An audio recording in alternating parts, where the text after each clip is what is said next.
Hi Vogue, this is Priyanka. I'm obviously in a pageant, so sweating away. So the tape had come off. Bangla সিনেমায় ইতিহাসের সাক্ষী হয়ে থাকবে 2026-এর cinema. সম্প্রতি এমনই বিশেষ ইঙ্গিত পাওয়া গেল।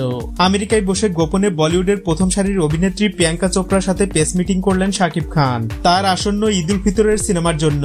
সম্রাটকে মেরে ফেলার শুধু কল্পনাই করা যায়, কিন্তু চায় না। সম্প্রতি সময়ে আমেরিকায় আছেন শাকিব খান, আর সেখান থেকেই তার নতুন সিনেমায় চুক্তিবদ্ধ হন বলিউড অভিনেত্রী প্রিয়াঙ্কা চোপড়া। বাংলাদেশে এই প্রথম বলিউডের প্রথম সারির অভিনেত্রীর সাথে একসঙ্গে স্ক্রিন শেয়ার করতে যাচ্ছেন ঢালিউডের অন্যতম শীর্ষ তারকা শাকিব খান, যা নিয়ে দর্শকদের প্রত্যাশা তুঙ্গে।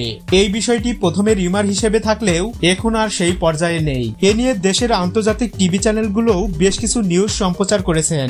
ছবিটির পরিচালক আবু হায়াত মাহমুদ জানান, আমাদের সিনেমার বাজেট অনেক বেশি, তাই আমরা ভাবছি এ সিনেমায় প্রিয়াঙ্কা চোপড়াকে রাখতে। আপাতত তার সঙ্গে কথাবার্তা চলছে, এখন কেবলমাত্র সাইন করা বাকি আছে। খুব শীঘ্রই আমরা অফিসিয়াল ঘোষণা নিয়ে আসব, আর তাতে প্রকাশ করা হবে ছবির নামটাও।